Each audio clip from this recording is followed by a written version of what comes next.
Vamos orar. Senhor nosso Deus, nós estamos aqui reunidos em nome de Jesus para estudar, Senhor, a sua palavra. Nós queremos pedir que o Senhor perdoe todo pecado, Senhor, de nossa vida, pelo sangue de Jesus, seu Filho. E nos abençoe, Senhor, nós rogamos. Nos conceda, Senhor Deus Todo-Poderoso, a graça de entendermos essa doutrina que vamos estudar hoje, tão importante, tão fundamental, Senhor Deus, que o Senhor nos abra entendimento e que apliques a nossa alma, ao nosso coração, para que nós possamos, Senhor Deus Todo-Poderoso, ser fortalecidos, ser gratos, ser santificados nessa verdade. E amarmos mais ao Senhor, louvarmos mais ao seu nome santo, Senhor.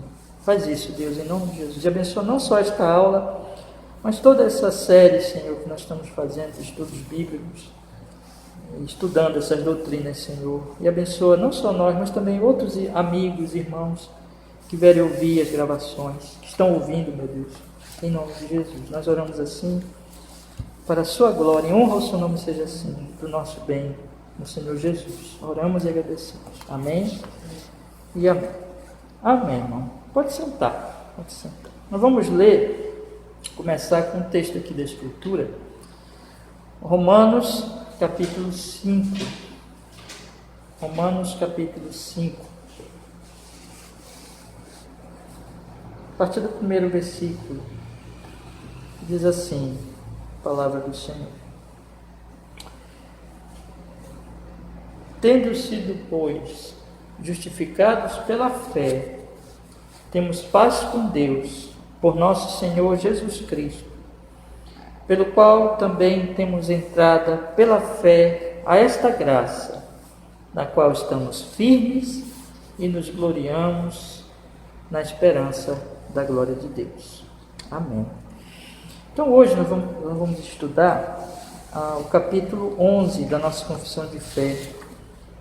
Mais uma doutrina, importantíssima doutrina da justificação pela fé. Queria, irmão, que nós olhássemos o sumário, rapidinho, só para nós nos localizarmos, onde nós já chegamos nessa nossa série de estudos, né? Então, nós já vimos que a palavra de Deus é a fonte das doutrinas, estudamos um pouco sobre Deus, os seus atributos e a sua triunidade, Deus e a Santíssima Trindade. Vimos que Ele é soberano e decreta todas as coisas e começamos a estudar as suas obras, que são a execução de seus decretos, que eu tenho dito para os irmãos, que são 3 grandes obras: criação, providência e redenção. Vimos que Ele criou todas as coisas do nada, e que Ele mantém e dirige todas as coisas, que é a doutrina da providência. Estudamos que Ele criou o homem santo, bom, mas com a possibilidade de cair, e que de fato ele caiu, e ele, sendo Adão como nosso representante, morreu porque pecou, e sendo nosso representante, foi atribuída a nós a sua culpa e a sua morte. E aí nós já nascemos depravados totalmente. O pecado habita e contamina todo o nosso ser.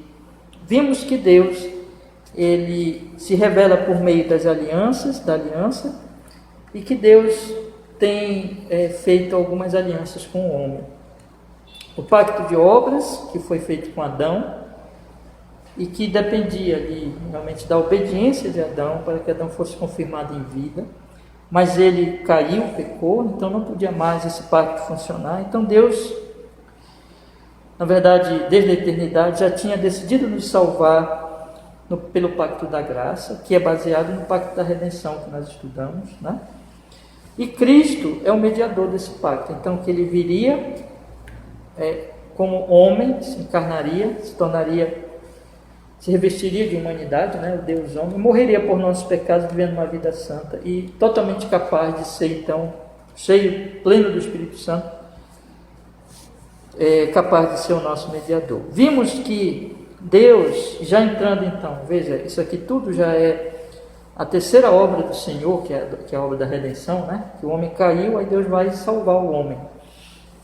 Estudamos que isso tem a ver com o livre-arbítrio, que é a liberdade que o homem tem de fazer o que realmente deseja, né?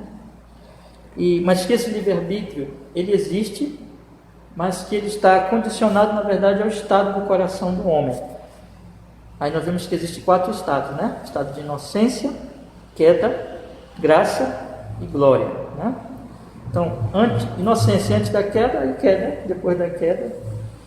Estado da graça é quando o Espírito Santo regenera uma pessoa e ela crê em Jesus. E a glória só quando Jesus voltar, que vai estar, os eleitos vão estar nesse estado de glória, né? E eles têm o livre-arbítrio, o homem tem livre-arbítrio em todos esses estados. Porém, funciona de acordo com o coração. Então, antes da queda podia obedecer, mas podia também cair. Depois da queda só desobedece. No estado de graça, ele passa a amar a Deus e fazer o bem espiritual, mas não perfeitamente, porque ele deseja também o mal, e por causa também dos resquícios ali da corrupção. E no estado de glória, nós vimos que o Senhor vai restaurar totalmente este homem, aperfeiçoado de maneira que ele só vai querer o bem, né? Não haverá uma outra queda. E aí nós estudamos a semana passada, com a graça de Deus, o capítulo 10. Nós vimos no capítulo 10 que o Senhor nos chama. É um chamado interno, é uma obra do Espírito Santo, uma obra da graça de Deus que muda o nosso coração de pedra para carne, que o Espírito Santo nos ilumina, nos dá capacidade, renova a nossa vontade, e nós vamos buscar a Deus e cremos em Jesus, não por força, mas com disposição do coração, porque somos dispostos pela sua graça. Vimos que esse chamado é totalmente pela graça, obra de Deus, que o homem é passivo nisso, ele está morto e ele é ressuscitado, e que não tem, na verdade, mérito nenhum, nem mesmo capacidade de se preparar para ser chamado. Vimos que sobre as crianças e os incapazes, que eles também, para que eles sejam salvos, eles precisam ser eleitos, e podemos crer que, na verdade, por indício das Escrituras, todas as crianças são eleitas e elas são também regeneradas, né? Diferente dos que têm compreensão, mas podemos crer que são regenerados, né? Esse é um assunto bastante até difícil, né? Interessante, mas que temos aqui meditado um pouco. E vimos que, quanto aos não eleitos, eles não são chamados.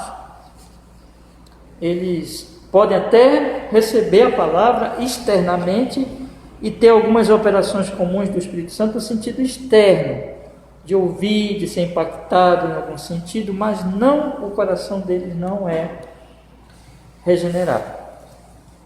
E eles então não podem crer. E vimos também que aqueles que nunca ouvem o Evangelho, por mais que se esforcem para seguir a luz que possuem, né, ou as orientações da sua religião, eles não poderão ser salvos, né? Então, somente aqueles que ouvem Cristo, creem no Senhor Jesus, são chamados internamente, serão salvos. São os eleitos, né? Aqueles que nunca ouviram o Evangelho não serão salvos, e não há injustiça nisso, porque, na verdade, todos os homens são ímpios e culpados e merecem a condenação. A salvação é pela graça, mas o chamado que o Senhor opera, ele é pela graça, ou seja, não é pelo mérito, né? Então, boa noite, irmão. Não é pelo mérito, de maneira que esse chamado, ele é gratuito, mas quando Deus nos chama, é justiça. Então, nunca nós devemos pensar que há alguma injustiça da parte de Deus. Até aqui, então, nós estudamos essas verdades, meus irmãos. Hoje nós vamos estudar a justificação. A minha intenção, esse capítulo da justificação, ele é um capítulo E tem 6 parágrafos, mas a minha intenção é tratar deles 6 nesta aula. E eu li com vocês Romanos 5, porque é o capítulo, trecho clássico, né, sobre a justificação pela fé. Romanos 5, 1. Tendo sido, pois, justificados pela fé, temos paz com Deus por nosso Senhor Jesus Cristo, pelo que também temos entrada pela fé esta graça, na qual estamos firmes e nos gloriamos na esperança da glória de Deus. Um detalhe, mais uma informação que eu queria dar aos irmãos, é que nós vamos começar a estudar hoje, veja que as coisas estão conectadas, né? Quando nós somos chamados eficazmente, isso quer dizer que nós cremos, né? Nós já vamos estudar mais na frente aí sobre a fé e o arrependimento.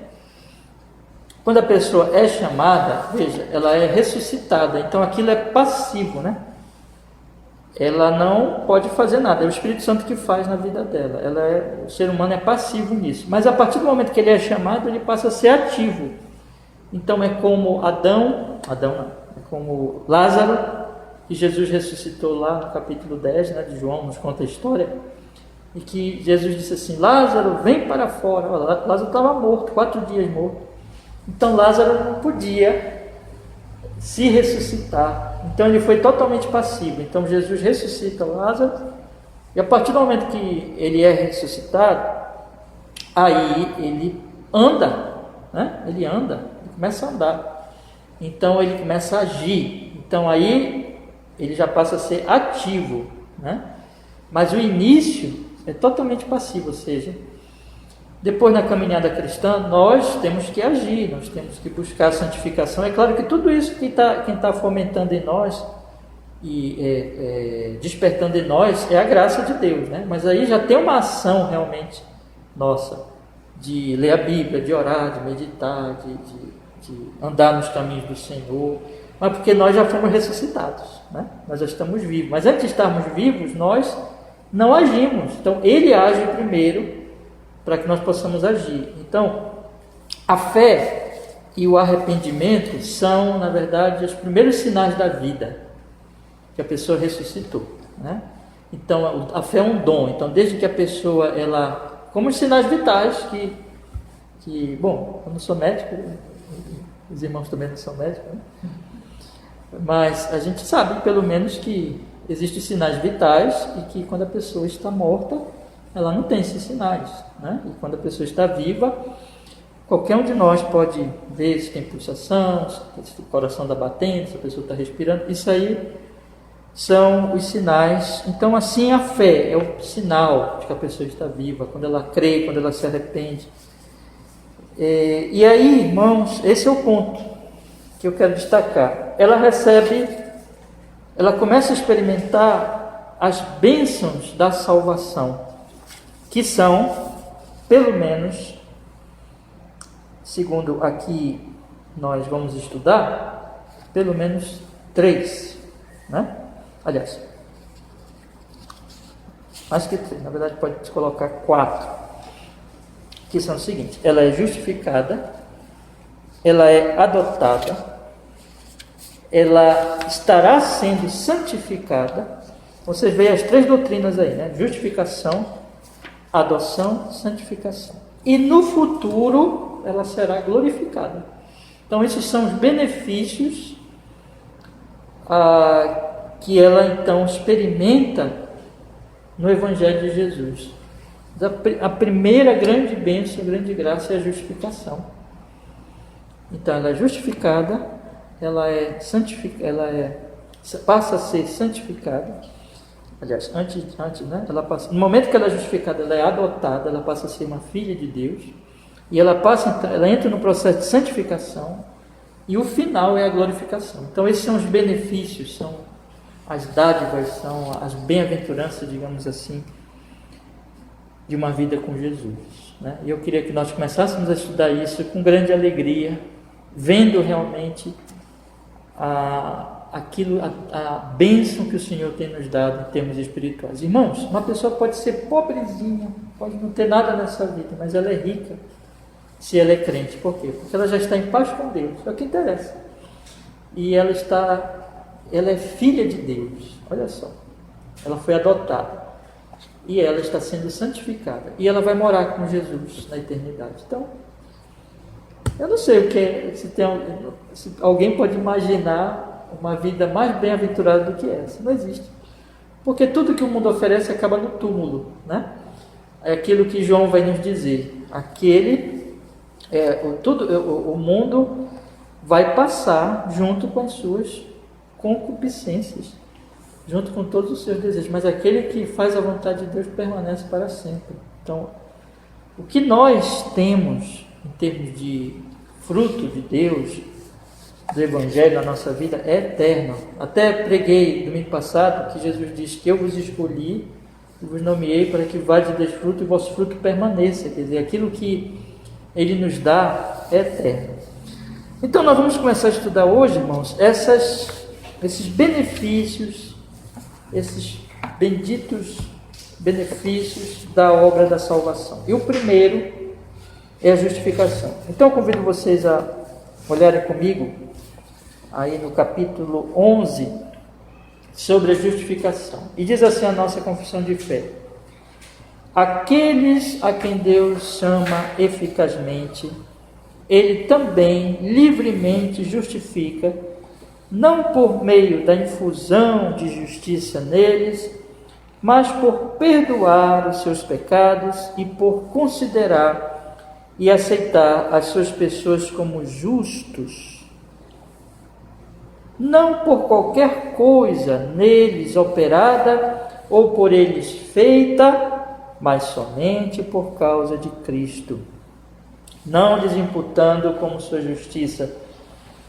a própria fé, o ato de crer ou qualquer outra obediência evangélica, mas pela imputação da obediência ativa de Cristo a toda a lei e obediência passiva em sua morte por sua completa e única justiça pela fé. Fé esta que eles não têm de si mesmos, pois ela é um dom de Deus, né? Então, aqui nós temos a natureza da justificação. O que é a justificação? Do que nós estamos falando? Nós estamos falando de uma bênção que, em primeiro lugar, não é dada a qualquer pessoa. Ela não é universal, mas ela é dada aos que Deus chama. E nós estudamos que os que Deus chama são os eleitos. Então, aqueles que o Espírito Santo vai operar a fé, Ele também, Deus, nosso Pai, nosso Senhor, em Cristo Jesus, Ele vai nos justificar. Então, essa bênção é para os eleitos e para os chamados, que são os eleitos.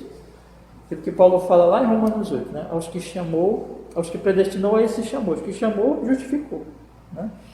Então, essa bênção é para os eleitos. Agora, o que ela é? Primeiro, o que ela não é. Ela não é uma infusão da justiça neles. Ela não é o seguinte, que Deus ele vai tornando esses homens justos em termos de que eles passam a ter uma justiça desde o coração, nos desejos, na prática, vivendo uma vida justa. É verdade que isso acontece nos eleitos, mas isso já é a doutrina da santificação, né? Que quando eles realmente passam a viver uma vida justa, mas isso é gradativo, mas isso aqui não é a justificação, isso aqui é a santificação. Então, a justificação não diz respeito a essa obra em que Deus vai realmente tornando os homens justos, né? Em termos de que o coração deles vai amando mais a Ele, os desejos, os pensamentos, as palavras e as obras deles vão se tornando cada vez mais de acordo com a lei de Deus. Isso vai acontecendo, mas isso não é justificação. O que é a justificação? Ele diz assim, que Ele também justifica, não por meio da infusão da justiça neles, mas por perdoar seus pecados e por considerar e aceitar suas pessoas como justas, não por qualquer coisa operada nele, não por qualquer coisa neles operada ou por eles feita, mas somente por causa de Cristo. Então, essa justificação diz respeito a que Deus lhes perdoa os pecados porque Deus os aceita como pessoas justas. Deus olha para eles e perdoa os pecados deles, porque Deus os considera, os aceita como justos. De que maneira isso acontece? Não por qualquer justiça neles, ou operada ou feita por eles, mas por causa de Jesus. Quando Deus os aceita como justos, Deus lhes perdoa por considerá-los justos, não é por qualquer coisa neles operada ou por eles feita, mas por causa de Jesus. Não é porque de repente eles são tão bons e tão justos que aí Deus os considera justos, porque isso não existe. Nós temos estudado aqui que o homem é totalmente depravado, e que na verdade, se Deus for olhar para o que o homem merece, ele não merece ser justificado, ele merece ser o quê? Condenado, né? Então não é assim, eles não são justificados, eles não são considerados justos por causa do que eles fazem, mas por causa de Jesus, por causa de Cristo. Ele continua explicando como é que essas coisas acontecem, não lhes imputando como sua justiça a própria fé, o ato de crer ou qualquer obediência evangélica. Nessa justificação, Deus não estará imputando como justiça a fé. Não é a fé, veja, a justificação é quando a pessoa crê, quando a pessoa tem fé. Mas não é a fé que justifica em si, né? Então, nem a fé, nem, como ele coloca aqui, o ato de crer, ou qualquer obediência evangélica, não é nada que eu possa fazer que vai me justificar, nem mesmo a fé. A fé não é a que justifica em si mesma, né? Mas o que é que me justifica? É isso aqui que ele vai falar. É que Deus vai imputar duas coisas sobre a minha vida: a obediência ativa de Cristo a toda lei e a obediência passiva em sua morte por sua completa e única justiça pela fé. Então, a justificação é uma imputação. É que Deus ele vai colocar sobre mim como que um crédito. Esse crédito, essa de justiça, não é meu, é de Cristo, porque Cristo, ele operou a meu favor. Existe aquilo que nós chamamos da justiça passiva de Cristo e a justiça ativa de Cristo. Jesus, ele tinha uma justiça ativa, isto é o que a nossa confissão coloca aqui. Deus nos imputa a obediência ativa de Cristo a toda a lei, ou seja, irmãos, só teve um homem aqui na terra que ele obedeceu a lei perfeitamente, foi Jesus, só ele, de todo o coração, com toda a alma, com toda a força, com todo o entendimento, uma obediência perfeita. Jesus nunca pecou, então ele é o Deus homem, e é o único homem perfeito. Nem Adão, nem os homens depois de Adão foram perfeitos. Adão caiu, e todos nós caímos em Adão, mas Jesus foi preservado, né, do pecado original. Ele nasceu por obra do Espírito Santo, ele se revestiu de humanidade ali no ventre de Maria, e ele então, santo e pleno do Espírito Santo, ele viveu uma vida absolutamente perfeita. Então ele é o nosso cabeça, o nosso representante. Então Jesus viveu uma vida santa que eu não vivi, que vocês não viveram, e nenhum de nós viveu.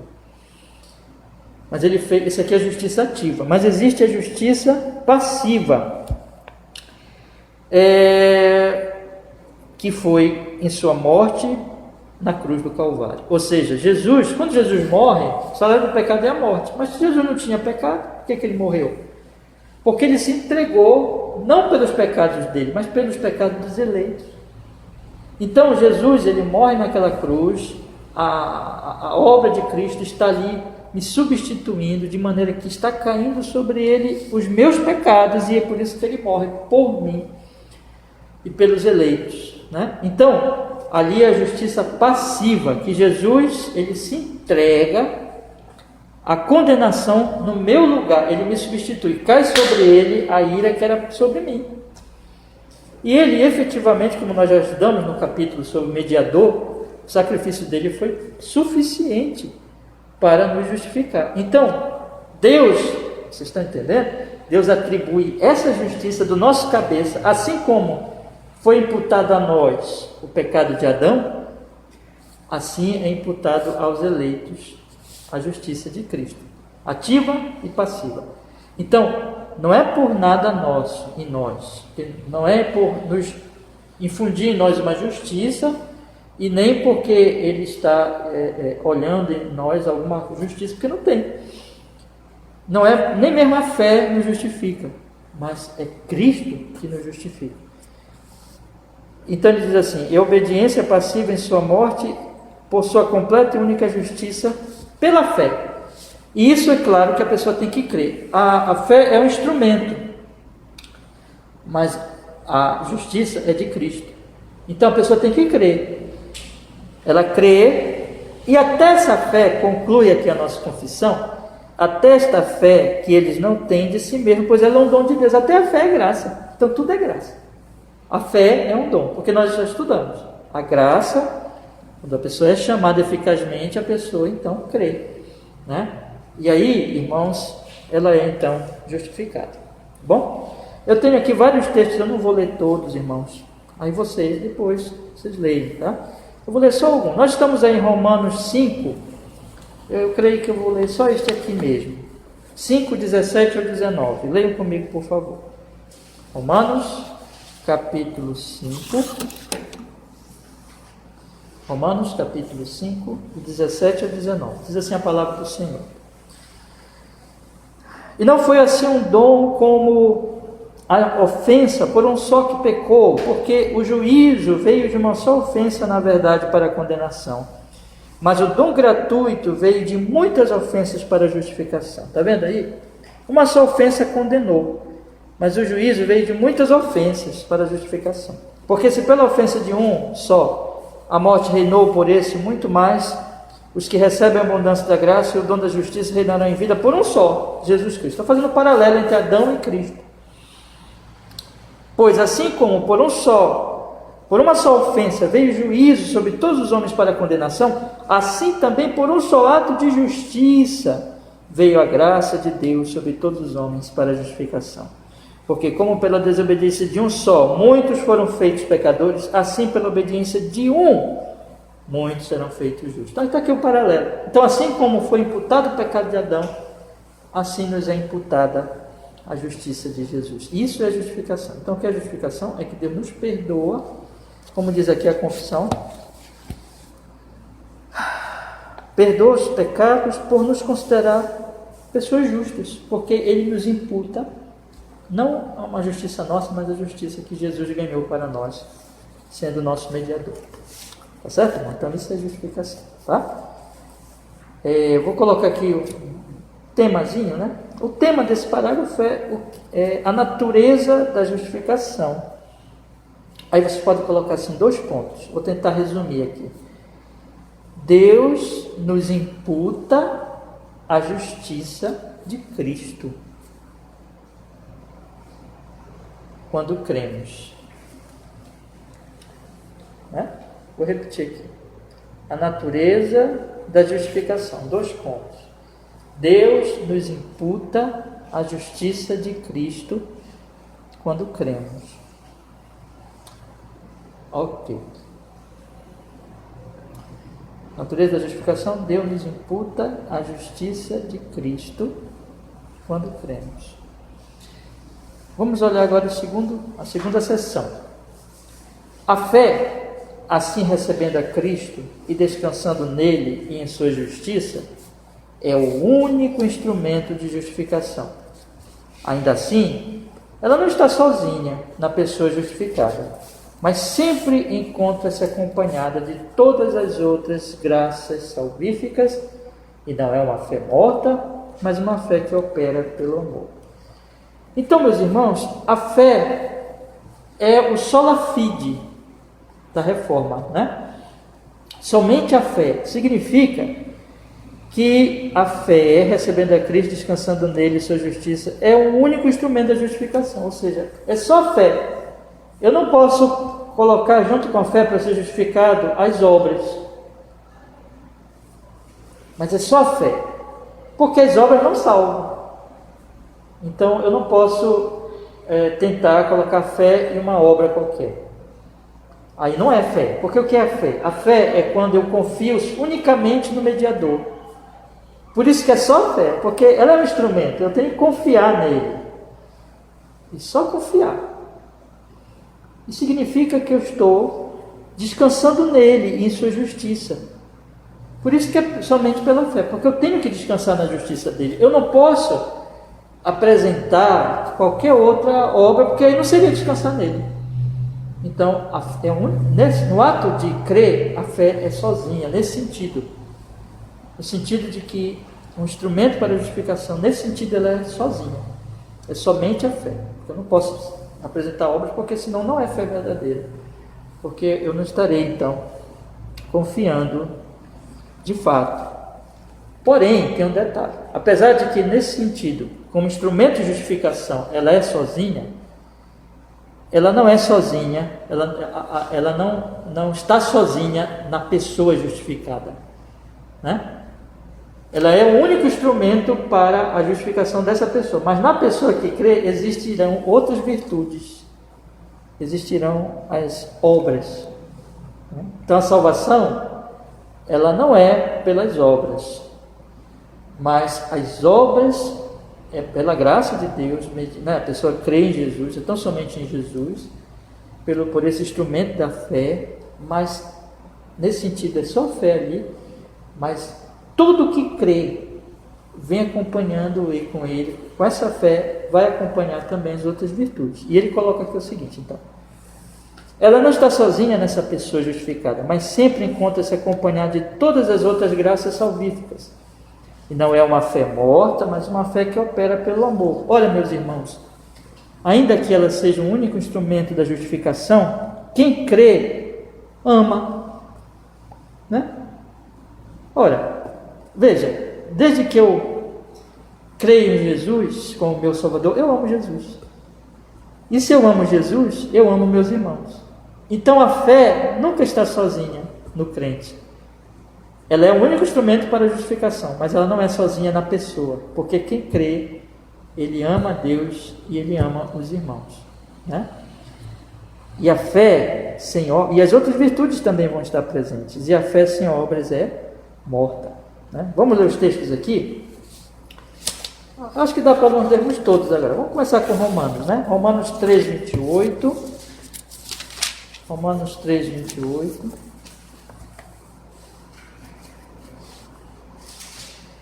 Concluímos, pois, que o homem é justificado pela fé sem as obras da lei. Veja, irmãos, temos que deixar bem claro, é somente a fé que é um instrumento de justificação.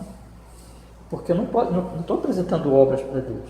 Então é só a fé, né? É isso que Paulo está dizendo aqui. Concluímos, pois, que o homem é justificado pela fé sem as obras. Somente a fé. Sola fide, né? Mas a fé não está sozinha na pessoa. Ainda que ela seja instrumento único de justificação, ela não está só ela na pessoa que crê. Vamos ler Gálatas 5:6. Gálatas 5:6.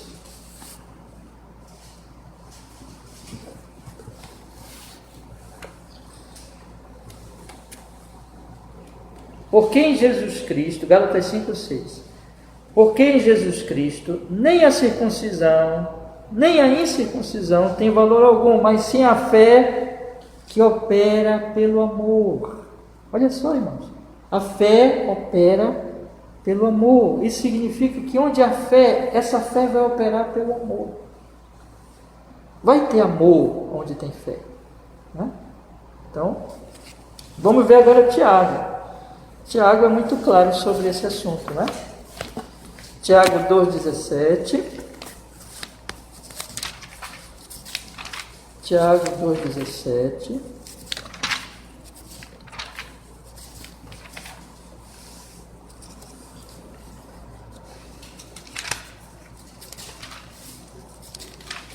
Essa é a palavra do Senhor.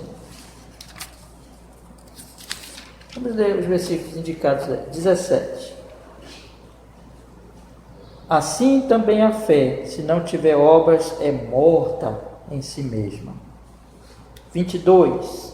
Bem vês que a fé cooperou com as suas obras e que pelas obras a fé foi aperfeiçoada. 26. Porque assim como o corpo sem o espírito está morto, assim também a fé sem as obras é morta. Então veja só, aonde existe a fé, é uma fé viva, a fé verdadeira é viva, ela não consegue, irmão, ficar parada, ela é uma fé que é operosa, é uma fé que gera obras. Então, por exemplo, vou dar um exemplo para vocês aqui, eu creio em Jesus, eu amo Jesus, e eu amo a igreja, aí eu vou querer estar no culto, entendeu? Aí eu vou buscar a igreja, eu vou buscar me congregar. Obras. Ah, eu creio em Jesus, mas eu não quero saber de igreja. Quero saber de Deus, quero saber de comunhão com os crentes. Eu quero me afastar dos crentes. Fé morta. Entendeu? Não é fé verdadeira. Ah, eu creio em Jesus, mas eu não amo os irmãos. Eu sou uma pessoa que não me importa com eles, nem me interessa, nem quero conversa com eles e não apoio nem o sentido dos irmãos e a igreja. Ao contrário, são um problema para a igreja. Fé morta, não é verdadeira. Então, a fé verdadeira, ela vai gerar o quê? Ela vai vir acompanhada do amor e vai gerar obras. Prática, piedade. Aí entra toda a santidade, né? Nós não somos perfeitos, mas nós vamos nos fortalecendo na piedade, que é exatamente a manifestação prática de uma fé viva, né? Então a fé viva, ela vai aparecer através das obras, tá? Então vou colocar o temazinho aqui, irmãos, qualquer dúvida aí você pode perguntar, tá? Podemos colocar assim como o tema deste parágrafo: fé como único instrumento da justificação, no entanto, acompanhada de outras graças salvíficas. Isso é um resuminho, né? Vou repetir aqui. Fé como único instrumento de justificação, no entanto, acompanhada de outras graças, das outras graças, né? Melhor colocar assim, né? Das outras graças salvíficas. Fé como único instrumento da justificação, no entanto, acompanhado das outras graças salvíficas.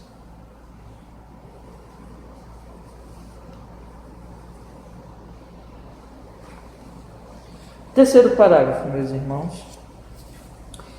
Cristo, por sua obediência e morte, pagou plenamente a dívida de todos os que são justificados, e pelo sacrifício de si mesmo, no sangue da sua cruz, sujeitando-se no lugar deles à penalidade a eles devida, fez uma satisfação apropriada, real e plena à justiça de Deus em nome deles.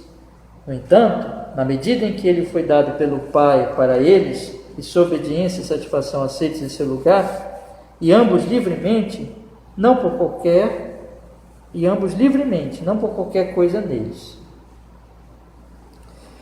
A justificação deles acontece apenas por livre graça, e de forma que tanto a exata justiça quanto a rica graça de Deus são glorificadas na justificação dos pecadores. Esse parágrafo aqui está nos ensinando duas coisas. Primeiro, que quando Deus nos justifica, meus irmãos, Ele não faz isso de maneira injusta, tá? Então, por exemplo, alguém pode dizer assim: mas isso é injustiça. Ora, somos todos pecadores, então, e tem gente até que vai argumentar assim, né? Então eu tenho que fazer alguma coisa, porque senão eu não mereço. Que negócio é esse? Que coisa é essa de Deus me dar de graça? Não, eu tenho que fazer alguma coisa. Então muita gente não crê no Evangelho porque é orgulhoso, na verdade, e quer fazer alguma coisa para ser salvo. Então diz assim: não, eu não aceito, eu acho que eu tenho que apresentar de mim mesmo a justiça. Bom, isso aí não vai adiantar nada, porque ele não vai apresentar nunca justiça nenhuma, né? E isso também é uma afronta a Deus, porque, em certo sentido, quando a pessoa ouve que Jesus Cristo é o único Salvador mediador, e ela não crê, ela está dizendo que Deus é injusto. Mas não é esse o caso, irmãos. Na verdade, quando Deus me justifica em Cristo, Ele faz isso de maneira absolutamente justa. De fato, eu não mereço, e eu mereço só uma coisa, o inferno. E se Deus, quando Deus manda um ímpio para o inferno, é aquilo que eu falei nas outras aulas, Ele não faz nada injusto, é o que ele merece. Mas quando Ele justifica um pecador, Ele faz também de maneira justa. Por quê? Porque é isso que a confissão está dizendo aqui.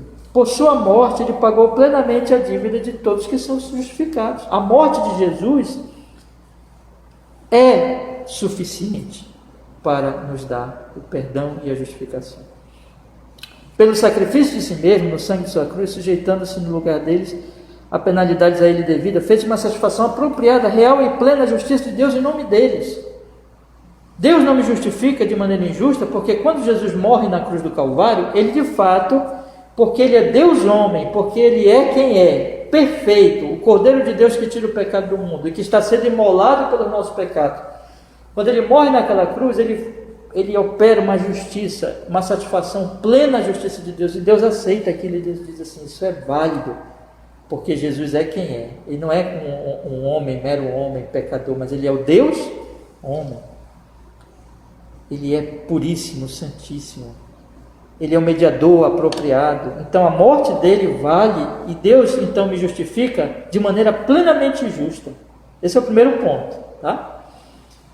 O segundo ponto aqui é que, na medida que Deus faz isso e nos aceita no lugar, na medida que Ele foi dado pelo Pai para eles, e sua obediência e satisfação aceitos em seu lugar, e ambos livremente, não por qualquer coisa neles, ou seja, isso mostra também que foi graça. Graça, plena graça. Por quê? Porque quando Deus faz isso, não é nada neles, mas tudo por causa dele próprio que mandou o Filho e pela obra do Filho. Deus deu o seu Filho livremente, e o Filho veio livremente, e foi Deus que operou tudo, e toda essa obra de satisfação, que satisfaz então a justiça de Deus, foi o próprio Deus que opera, tudo é Deus que faz, então é graça. No entanto, Ele faz isso então, como diz a confissão, livremente. Vou ler aqui de novo. No entanto, na medida em que Ele foi dado pelo Pai para eles, e sua obediência e satisfação aceitam em seu lugar, e ambos livremente, não por qualquer coisa neles. Não foi nada em nós, mas tudo é pela graça. Aí a confissão conclui então aqui. A justificação deles acontece apenas por livre graça, de forma que tanto a exata justiça quanto a rica graça são glorificadas na justificação dos pecadores. Isso significa o quê? Que quando Deus justifica alguém, Deus é glorificado na sua justiça, porque Ele faz isso de maneira justa, e, em segundo lugar, na sua graça, porque Ele faz isso gratuitamente, não é livremente, e não porque nós merecemos, mas exatamente tudo gratuitamente, tudo por sua graça, livre graça de Deus. Então, vamos ler alguns textos que apoiam esse pensamento. Duas virtudes do Senhor são glorificadas na justificação. Quais são, irmãos? A justiça e a graça, porque Ele faz isso justo, de forma justa e totalmente por sua graça, sem nenhuma coisa em nós mesmos que fizesse Ele operar isso, porque não merecemos nada. É totalmente de graça, né? Vamos ver aqui, irmãos, Romanos 3,26. Romanos 3,26.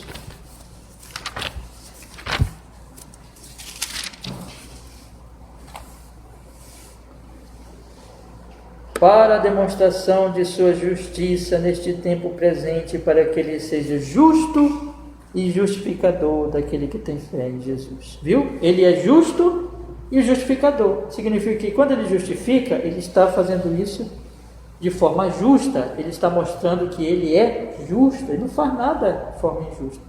Seria injusto se Ele perdoasse assim, deixa para lá.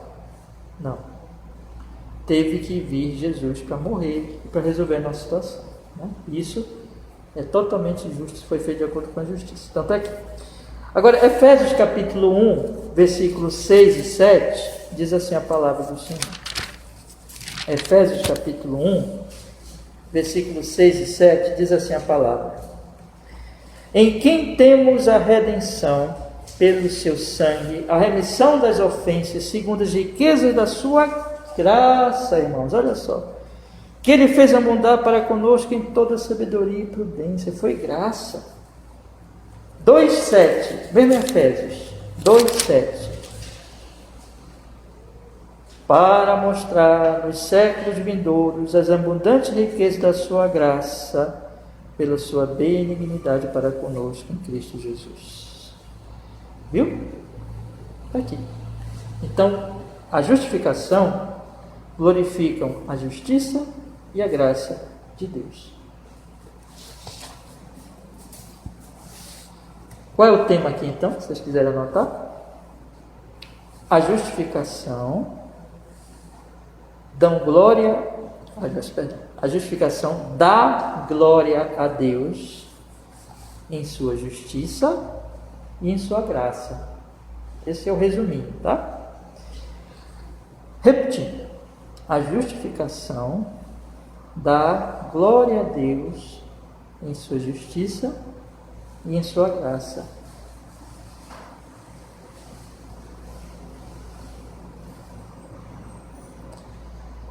Quarto parágrafo, meus irmãos. Repetindo então do terceiro. A justificação dá glória a Deus em sua justiça e sua graça. Quarto parágrafo. Deus, desde toda a eternidade, decretou justificar todos os eleitos. E Cristo, na plenitude do tempo, morreu pelos pecados deles e ressuscitou para a sua justificação. No entanto, eles não são justificados pessoalmente, até que o Espírito Santo, em devido tempo, efetivamente aplica-lhes a Cristo. Então, meus irmãos, a justificação, ela, pessoalmente, ela só vai acontecer quando a pessoa crê, né? Só que isso já está decretado desde toda a eternidade. Então, é isso que a confissão está dizendo aqui, nesse ponto.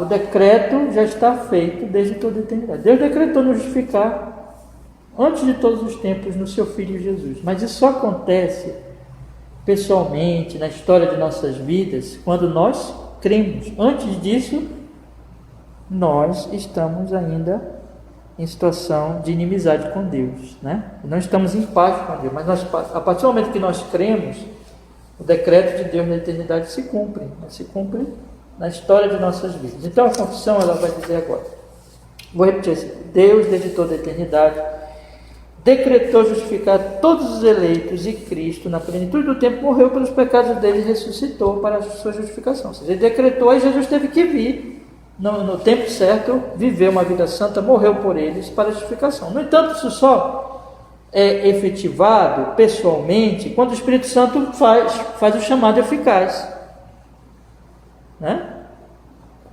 Até que o Espírito Santo, em devido tempo, efetivamente aplica-lhes a Cristo. E eles creem, então ali naquele momento eles são justificados.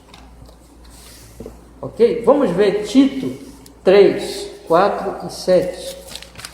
Irmãos, não estou lendo todos os textos depois, por favor, não deixe de ler todos os textos, meditar, para que fique ainda mais claro esses ensinos na mente de vocês, tá?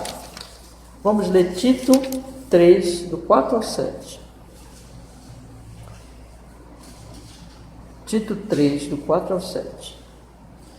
Mas quando apareceu a benignidade e amor de Deus, nosso Salvador, para com os homens, não pelas obras de justiça que houvéssemos feito, mas segundo a sua misericórdia, nos salvou pela lavagem da regeneração e da renovação do Espírito Santo, que abundantemente Ele derramou sobre nós por Jesus Cristo, nosso Salvador, para que, sendo justificados pela sua graça, sejamos feitos herança, segundo a esperança da vida eterna.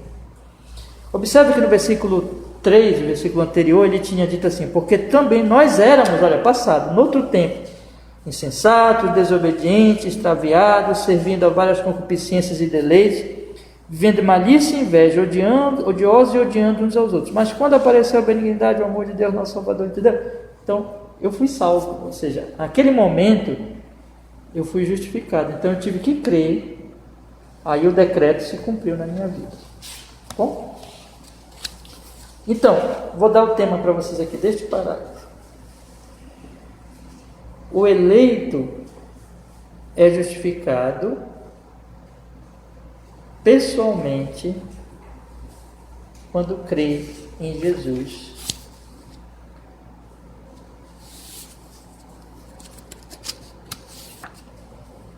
Ainda que esta justificação já esteja decretada desde a eternidade. Tá? Vou repetir aqui. O eleito, ele é justificado pessoalmente quando crê em Jesus. Ainda que esta justificação esteja decretada desde toda a eternidade. O eleito só é justificado, né? Podemos dizer assim, quando ele crê, ainda que a justificação esteja decretada desde toda a eternidade. Então, a justificação já está decretada, evidentemente. Mas só vai se efetivar pessoalmente, esse decreto de fato vai se cumprir, né? Quando o crente, quando o eleito se torna crente, né? Antes de ser crente é aquilo que Paulo fala, nós havíamos lá no pecado, odiando os outros e tudo mais. Quinto parágrafo, meus irmãos. Deus continua a perdoar os pecados daqueles que são justificados. Embora eles nunca possam cair do estado de justificação, contudo eles podem, por seus pecados, cair no desagrado paternal de Deus. E nesta condição, eles usualmente não têm a luz de sua face restaurada, e eles, até que se humilhem, confessem seus pecados, peçam perdão, e até que... Vou ler de novo, irmãos, que ficou estranho. Deus continua a perdoar os pecados daqueles que são justificados. Embora eles nunca possam cair do estado de justificação, contudo, eles podem, por seus pecados, cair no desagrado paternal de Deus. E nesta condição, eles usualmente não têm a luz de sua face restaurada. A eles, até que se humilhem, confessem seus pecados, peçam perdão e renovem sua fé e arrependimento. Então, o que acontece aqui? Irmãos, aqui apresenta a verdade de que existe a justificação e o perdão. Essas coisas estão ligadas, não é? Mas elas têm uma certa diferença. Em termos de justificação, o homem, ele é o salvo, o eleito, ele é justificado de uma vez para sempre. Então, no ato da fé, Deus o considera justo e acabou, entendeu? Então, ele não cai desse estado. Ele não acontece com ele assim, ele está justificado, depois deixa de ser. Não, ele já está justificado. Porém, ele peca ainda, né? E esse pecado dele cai no desagrado paternal de Deus. Um detalhe, a confissão faz questão de colocar desagrado paternal, porque Deus é pai. Antigamente Deus não era pai deles, eles eram inimigos, né? E agora Deus é pai. Vocês sabem que pai fica desagradado da desobediência do filho, mas não deixa de ser pai deles. A mesma coisa é Deus. Deus, ele se desagrada dos nossos pecados, mas porque nós estamos justificados, ele é o nosso pai para toda a eternidade. Nós vamos estudar semana que vem sobre a adoção. Então, essa doutrina nos ensina que ele é nosso pai. E ele não deixa de ser pai quando nós pecamos, porém ele fica desagradado. E aí, irmãos, nesta condição, os cristãos, os eleitos, eles ficam sem a luz da sua face. Eles como que a comunhão, ela é prejudicada com Deus. E eles não têm o seu consolo, não têm a luz da sua face, até que se arrependam. Então, aí, quando eles se arrependem, confessam seus pecados, se humilham, peçam perdão e renovem a sua fé e o seu arrependimento. Aí tudo é restaurado, né? Então, o cristão, ele é justificado, mas quando ele peca, ele desagrada o Pai. E aí, nessas horas, ele não fica com a luz da sua face, até que vai ser restaurada essa comunhão e essa luz quando ele confessa, quando ele pede perdão. Ele renova a fé e o arrependimento dele.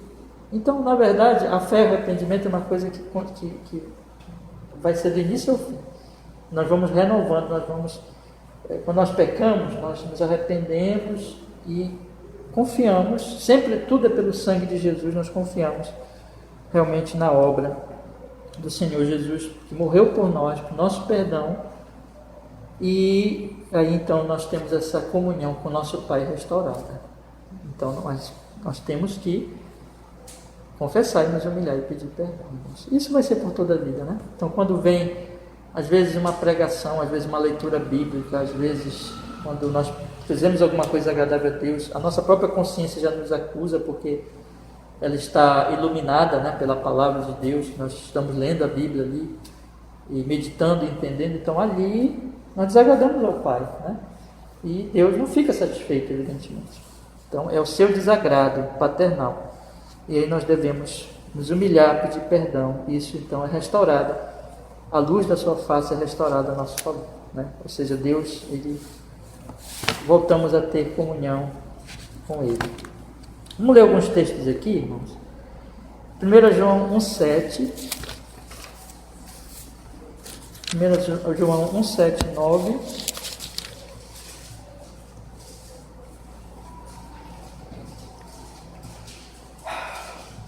João 1,7.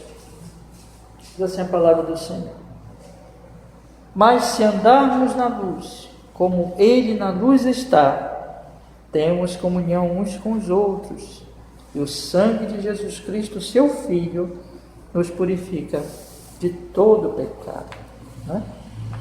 E o versículo 9: se confessarmos os nossos pecados, Ele é fiel e justo para nos perdoar os pecados e nos purificar de toda injustiça.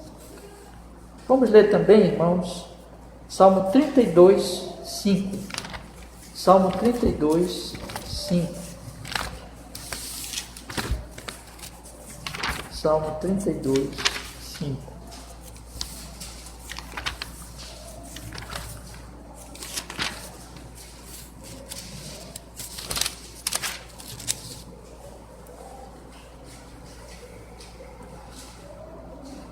Vamos ler desde o primeiro versículo, bora lá, até o 5, que diz assim: bem-aventurado aquele cuja transgressão é perdoada e cujo pecado é coberto. Bem-aventurado o homem a quem o Senhor não imputa maldade, em cujo espírito não há engano.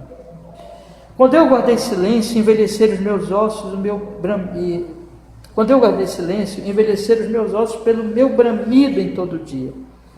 Porque de dia e de noite a tua mão pesava sobre mim, o meu humor se tornou em sequidão de estio. Confessei-te o meu pecado e a minha maldade não encobri. Dizia eu: confessarei ao Senhor as minhas transgressões, e tu perdoaste a maldade do meu pecado. Então, enquanto eu não pedi perdão, enquanto eu não confessei, meus ossos envelheceram, o meu humor se tornou em sequidão. Mas quando eu confessei, eu fui perdoado, né? Então é isso aqui, irmãos. Então isso aqui, é claro, de respeito ao eleito, né? E João disse: nós confessarmos nossos pecados, Ele é fiel e justo para nos perdoar os pecados e nos purificar de toda justiça. Eu tive um professor de teologia que ele dizia assim, de maneira bem simples, né? Dizia assim: a confissão, quando eu confesso, eu estou dizendo que Deus tem razão, porque Deus disse: aqui é pecado, enquanto eu não confesso, não peço perdão, não me arrependo daquele pecado, eu estou dizendo que Deus não tem razão, né? Eu estou dizendo que aquilo não está errado, mas enquanto não tiver resolvido isso, irmãos, aí eu vou estar nessa situação aqui do salmista. Ou como a confissão coloca: eu caio no desagrado paternal de Deus, e nessa condição usualmente não terei a luz da face do Senhor restaurada, até que eu me humilhe, confesse, peça perdão e renove a minha fé e meu arrependimento. Quando eu fizer isso, quando eu confessar, Ele diz: Ele é fiel e justo para nos perdoar os pecados e nos purificar de toda justiça. Então Ele perdoa. E em tudo isso Ele continua sendo meu Pai. Eu não caio da justificação, entendeu? Eu caio no desagrado dele, mas quando eu confesso, Ele me restaura. Então, essa luz da sua face, e não deixa de ser meu Pai em nenhum desses momentos. Diferente como Ele trata o ímpio. O ímpio, Deus é inimigo do ímpio, mas Ele não é mais meu inimigo, Ele é meu Pai. E o Pai se desagrada do filho, das obras do filho, quando ele faz coisas erradas mas o desagrado paternal, não de um juiz severo como ele é com o ímpio, né? Então, nós devemos pedir perdão, confessar e termos a comunhão restaurada. O tema, então, desse 5º parágrafo seria assim, irmãos: a justificação é perpétua,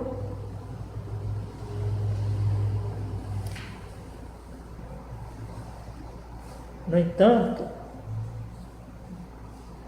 deve-se confessar os pecados.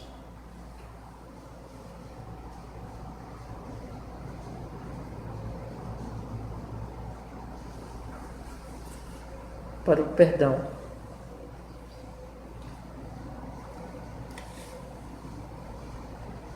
Repetir. A justificação é perpétua, no entanto, deve-se confessar os pecados para o perdão.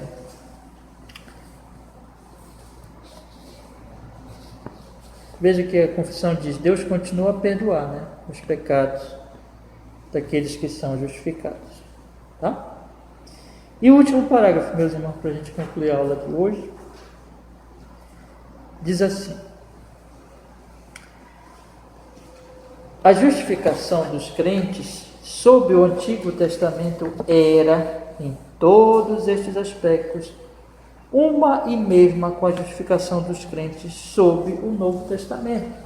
Irmãos, todos os eleitos são salvos em Jesus e são justificados em Jesus de todos os tempos, desde Adão até o último eleito. Todos serão justificados em Cristo. Então, os do Antigo Testamento, eles não foram justificados de maneira diferente que nós hoje. Claro que eles ainda estavam esperando, né? Esperando, a promessa ainda não tinha se cumprido na terra, mas todos eles, de lá e os daqui, todos são justificados no Senhor Jesus. A justificação dos crentes sob o Antigo Testamento era, em todos os aspectos, uma e a mesma com a justificação dos crentes sob o Novo Testamento. Vamos ver os textos aqui? Gálatas 3:9. Gálatas 3:9. Gálatas 3:9.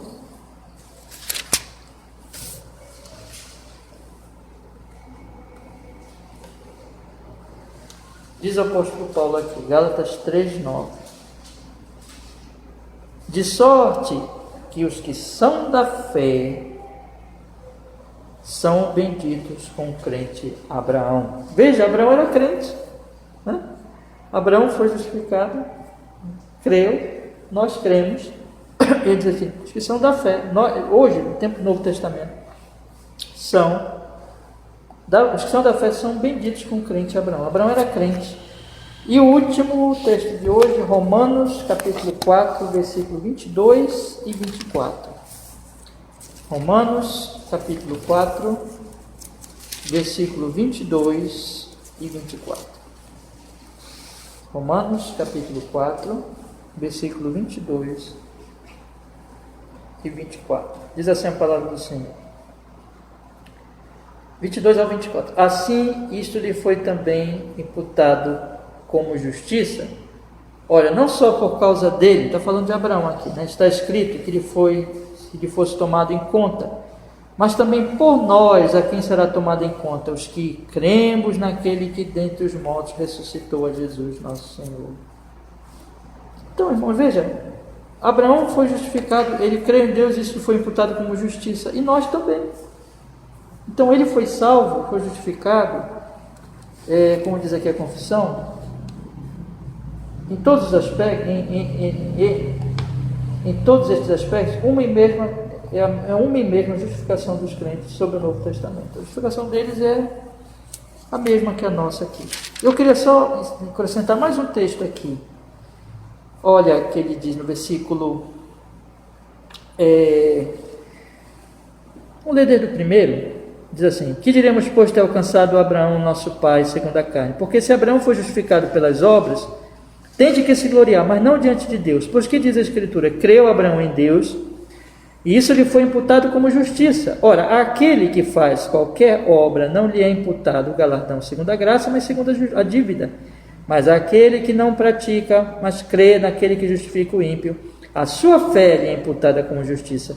Assim também Davi declara: bem-aventurado o homem a quem Deus imputa a justiça sem as obras, dizendo: bem-aventurado aquele cujas maldades são perdoadas, cujos pecados são cobertos. Bem-aventurado o homem a quem o Senhor não imputa o pecado. Aí ele continua falando de Abraão. Então veja, Abraão creu e foi imputado como justiça a sua fé. E nós do mesmo jeito hoje. E Davi também. Davi dizia isso. Davi também era crente. Então os crentes lá do Antigo Testamento foram justificados como nós somos justificados hoje. Então vamos colocar assim: é uma e a mesma justificação a do Antigo como do Novo Testamento. Tá? Vou repetir aqui. É uma e a mesma justificação a do Antigo e do Novo Testamento.